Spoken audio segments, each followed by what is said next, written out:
시청자 여러분 안녕하십니까? VOA 뉴스투데이 시작합니다.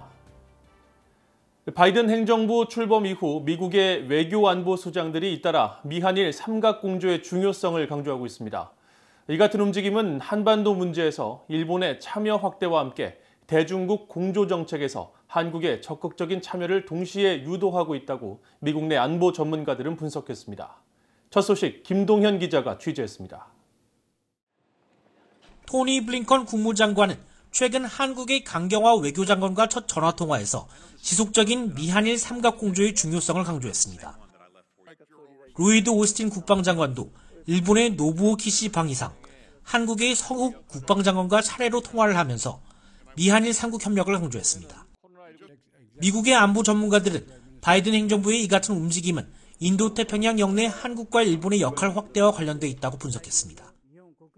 한반도 문제에서 일본의 참여 확대와 함께 대중국 공조 정책에서 한국의 적극적인 참여를 동시에 유도하고 있다는 겁니다. 게리 세이머 전 백악관 대량살상 무기 조종관은 특히 커트 캠벨 신임 백악관 국가안보회의 NSC 인도태평양 조종관 등 최근 실무 인선 등은 한일 관계에 매우 정통한 전문가들로 구성됐다며 양국의 과거사 문제가 중국, 북한에 초점을 맞추는 정책에 방해가 되지 않도록 행동을 취할 가능성이 높다고 지적했습니다. They're going to be, very qualified Asia hands who will understand the history issues between Japan and South Korea very well. And they don't want that to get in the way of their common focus on China and on North Korea. 실제로 오바마 행정부 당시 한일 간 정보 공유 협정 지소미아가 체결되고 위안부 합의가 타결된 배경에 북한의 핵과 미사일 고도화의 우려에 따른 미국 정부의 관여가 있었다는 관측이 줄곧 제기됐습니다. 리처드 아미티지 전 국무부 부장관은 지난 2019년 10월 한일 정보 공유 협정 파기 움직임이 일자 위안부 합의 타결 뒤에는 미국의 정부 관리뿐 아니라 자신을 포함한 전직 관리들과 민간 전문가들도 한국과 일본 사이를 오가며 적극 관여했다고 밝힌 바 있습니다. 주한미국 대사를 지낸 크리스토퍼 힐 전 국무부 동아태 차관보 역시 바이든 행정부는 한일 간 긴장 완화를 매우 기대한다는 점은 분명하다고 강조했습니다. But all I can do is assure you that the U.S. would like to see a reduction in tensions between Seoul and Tokyo. 월러스 그렉슨 전 국방부 동아태 차관보는 한일 정보 공유 협정 체결 배경과 마찬가지로 양국을 모두 방해해야 하는 미국의 입장에서는 한일 간 갈등 완화는 반드시 필요한 일이라고 지적했습니다. 특히 북한 미사일 사거리 확장으로 유엔군 후방기지들은 더 이상 안전하지 않다며 한반도 안보 문제에서 일본을 배제하는 것은 현실적이지 못하다고 지적했습니다. VOA 뉴스 김동현입니다. 미국은 북한의 지속적인 군사력 증강 시도에 대해 인지하고 있으며 이와 관련해 한반도에서 준비태세를 계속 확실히 갖춰나갈 것이라고 미국 국방부가 밝혔습니다. 존 커비 미국 국방부 대변인은 28일 정례브리핑에서 북한의 잠수함 발사 탄도미사일 SLBM 개발과 관련한 질문에 구체적인 무기에 대해 당장 평가하지 않겠다면서도 미국은 군사 능력을 진전시키려는 북한의 열망을 확실히 파악하고 있다고 말했습니다. 그러면서 북한의 그 같은 군사 능력 진전이 무엇을 위해 추진되고 있는지 정확히 알고 있다고 덧붙였습니다. 커비 대변인은 또 전임 트럼프 행정부에서 미한 연합군사훈련이 축소되거나 연기됐던 것과 관련해서는 북한과의 외교적 관여가 진행되는 과정에서 훈련이 중단됐지만 여전히 준비태세 능력을 담보할 수 있는 정도로 훈련을 진행해온 것으로 파악하고 있다고 밝혔습니다. 북한이 아직도 전 세계에서 가장 부패한 나라들에 속해 있다는 조사 결과가 나왔습니다. 북한의 부패 문제는 과거부터 이어져 왔는데 김씨 일가를 중심으로 한 정치적 부패는 물론 생계활동에 나서고 있는 일반 주민들에 대한 뇌물 강요가 북한 내 광범위하게 퍼져 있다는 증언들이 잇따르고 있습니다. 오택성 기자가 보도합니다. 독일 베를린에 본부를 둔 국제투명성기구는 28일 전 세계 180개 나라의 국가 청렴도를 조사한 2020 국가별 부패인식 지수를 발표했습니다. 부패인식 지수란 공공부문의 부패에 대한 정도를 0점부터 100점까지 점수로 환산한 것으로 점수가 높을수록 청렴도가 우수한 나라로 평가되는데 이번에 북한은 18점으로 180개 나라 가운데 170위를 기록했습니다. 북한의 경우 각 부문에 대한 점수가 공개되지 않고 일부 부문에 대해서만 점수가 공개됐는데 정경, 유착 등 정치 부패를 따지는 정치위험관리그룹의 국가위험지수에서 15점을 기록하는 등 공개된 부문 대부분에서 최하위를 기록했습니다. 부패 문제와 관련해서 북한에 대한 부정적인 평가는 이번이 처음이 아닙니다. 지난해 같은 기관에서 공개한 지수에서 북한은 올해보다 더 낮은 172위를 기록했고 지난해 11월 미국의 기업 위험관리회사의 2020 뇌물위험 매트릭스 보고서는 북한이 194개국 가운데 꼴찌를 기록했다고 발표했습니다. 다니엘 콜린즈 유엔 인권관은 지난 2019년 보고서를 통해 북한의 만연한 뇌물과 부패의 심각성을 지적하기도 했습니다.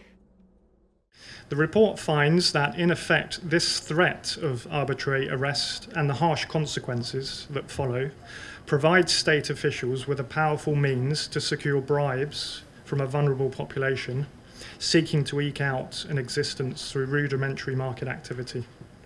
탈북민 출신으로 영국에서 활동하고 있는 인권운동가 박지연 씨는 북한의 뇌물 문제는 광범위하게 퍼진 일상이라고 말했습니다. 이제 이런 여행 증명서 떼려면 여행 증명서 관리하는 사람들 있잖아요. 그런 사람들한테 몰래 뇌물도 주고 또 장사도 하려면 일단은 자기 동안전부, 동보이지돈 그런 사람들한테 당연히 뇌물을 주니까 이제 한 번씩 어디 뭐 장사 갔다 오잖아요. 그러면 그 안전원이나 보이지돈들이 자연히 찾아와요. 한 번씩 꼭 갔다 오면 그러면 무조건 이제 그 달라하는 그런 것이요. 조나단 코라도 코리아 소사이어티 정책 담당 국장은 북한에서 일상화된 뇌물은 결국 잘못된 체제의 구조적인 문제라고 지적했습니다. 그러면서 이런 문제는 북한 주민들뿐만 아니라 북한에 투자를 하려는 사람들에게 불확실성을 안겨줘 부정적으로 작용한다고 지적했습니다. The low salaries of state officials and the lack of oversight mean that people, especially those participating in the informal or market economy, are quite vulnerable.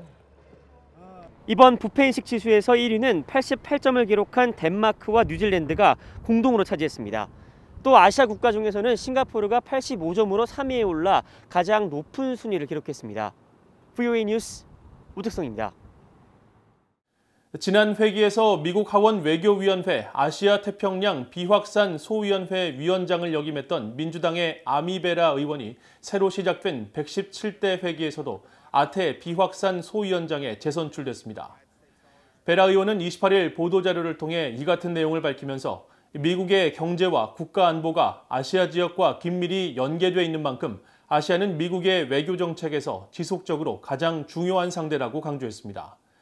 이어 현재 미국 의회가 직면한 주요 과제 중 하나로 북한을 지목하면서 독재적인 중국과 도발적인 북한을 비롯해 영내 민주주의와 인권의 후퇴 문제까지 의회가 다뤄야 할 여러 긴급한 도전들이 있으며 이런 과제들에 맞서 미국이 국제 지도력을 회복하고 동맹을 재구축할 수 있도록 바이든 행정부와 함께 일하기를 고대한다고 말했습니다.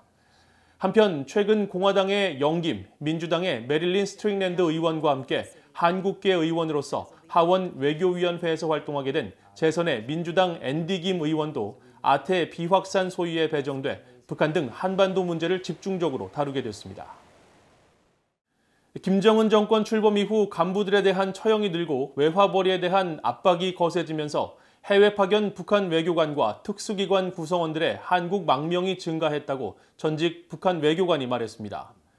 유럽 주재 북한 외교관 출신으로 한국 국정원 산하 국가안보전략연구원 수석 연구위원으로 활동하다 최근 은퇴한 김동수 씨는 27일 VOA에 개인 의견을 전제로 지난 4, 5년 동안 망명 사실이 공개된 북한 외교관들 외에도 특수기관 소속 10여 명이 한국에 망명한 것으로 추산하고 있다며 이같이 말했습니다. 김 전 위원은 이어 북한의 김정은 위원장이 자신의 실책을 관리들에게 전가하면서 간부들의 불만이 커지고 있다면서 고강도 대북 제재로 외화벌이에 큰 어려움을 겪는 외교관들과 특수기관 일꾼들은 상당한 압박과 부담을 느끼고 있다고 지적했습니다. 또 태영호 전 영국 주재 북한 공사가 한국 망명 뒤 선거를 통해 국회의원으로 활동하고 인터넷을 통해 한국의 자유와 경제 발전 모습, 한국 정부의 탈북민 지원 정책 등 외부 정보를 객관적으로 접하면서 한국을 동경하는 북한 관리들이 증가했다고 말했습니다. 김 전 위원은 북한 정권이 8차 당대회에서 핵무력 과시와 미국에 대한 강대강 정책, 내부적으로 자력갱생을 강조했지만 의식이 많이 깨인 간부들과 주민들의 호응은 매우 적다면서 코로나 여파가 지나가면 주민들의 탈북과 해외 파견 일꾼들의 망명은 더 늘어날 것으로 전망했습니다. 이상으로 VOA 뉴스투데이를 마칩니다. 시청해주신 여러분 고맙습니다.